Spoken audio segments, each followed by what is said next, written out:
Yo, what's good, boxing heads and fight fans around the world? B Marsh with another boxing video. So, Russian southpaw Magomed Abdulsalamov. You might remember him from that brutal fight he was in, I believe, in like 2013 with the man Mike Perez. And you know that fight, this guy Magomed Abdulsalamov took quite a beating, and you know, the man kind of ended up, you know, the man, you know what I'm saying? I don't want to see he ended up like a vegetable, but you know, the man suffered, you know, was in a coma for several months. You know, he was hospitalized for 10 months, you know what I'm saying? And he still suffers effects from that beating, you know what I mean? He suffers, you know, the man can't talk, he can't walk, and he suffers from, you know, paralysis on his right side, you know what I mean? So, you know, the man was left in bad condition. You know, this was an athlete who can't walk, can't talk, you know what I mean? Definitely can't even probably take himself to the bathroom.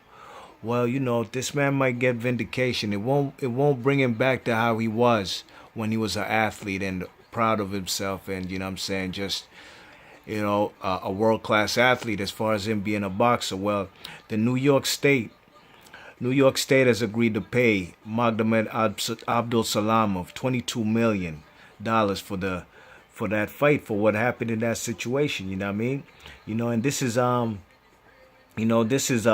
largest personal injury settlement that New York State has ever agreed to pay an individual. You know what I mean?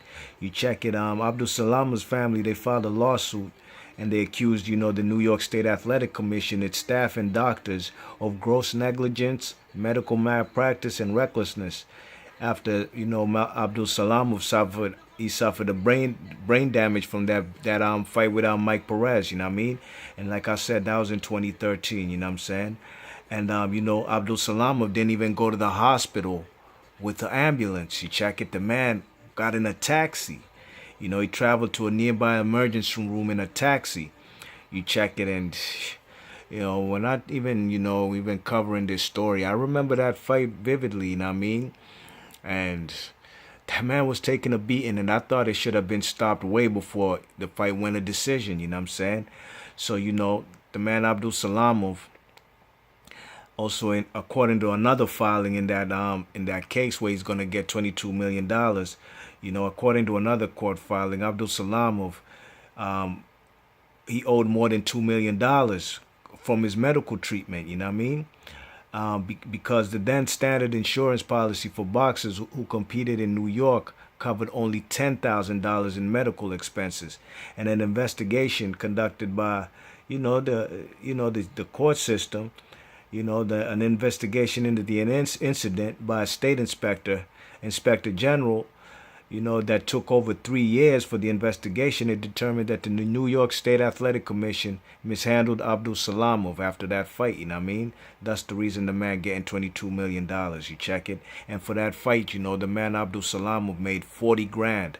40K for that fight, you know what I mean? He was 18-1, 18 KOs, you know what I mean? The man was bleeding from the nose most of the fight, and like I said, man, the man took a beating. Mike Perez, in my opinion, wasn't the same after that, because I distinctly remember after that fight, Mike Perez fought Carlos Takam, the heavyweight from Congo. I think he's from, no, actually Cameroon, but he's based out of France, you know what I'm saying? And Mike Perez lost that fight. He looked like shit, and they robbed the man, Carlos Takam. They gave the fight a draw. You know what I mean? So the man Abdul Salamov is finally getting justice, but unfortunately, the man will never be the same again. He got $22 million in his pocket, man, but he paid a hefty price. You know what I mean? Boxing is no joke. You know what I mean? I read an article just yesterday of a 17-year-old kid who's in a coma, who's might become a vegetable, who got injured in his first fight, you know what I mean, with one shot to the head. And according to his pops, the shot wasn't even that crucial, you know what I mean? But boxing ain't no joke, man. It's no joke. Sometimes, I wonder why I watch this shit sometimes when I even read these kind of stories, you know what I mean? But, you know what I mean? Can't lie, you know what I'm saying? I'm a fiend, love this shit, you know what I'm saying? But boxing is not for the faint of heart, you know what I mean? Like EJ Boxing Live says, boxing is the truth, you know what I mean?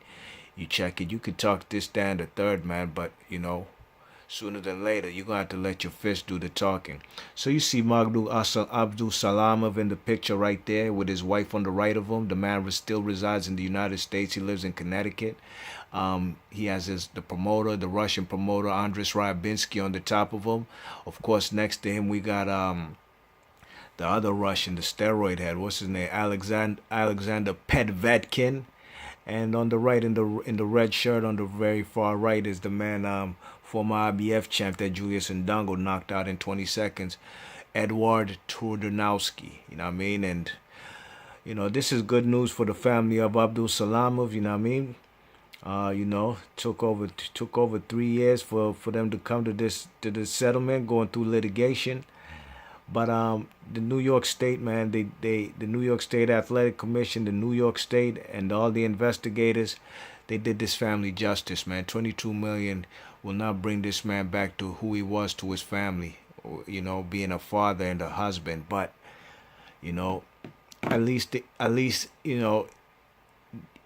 ain't all go in vain, you know what I mean? Be Marsh Boxing, let me know what y'all think about this story and this situation, you know what I mean? And I'm happy for the Magomed family. And I'm going to throw the links to the article in the description box so you could peep for yourselves. Be Marsh Boxing, thanks for listening. I'm gone.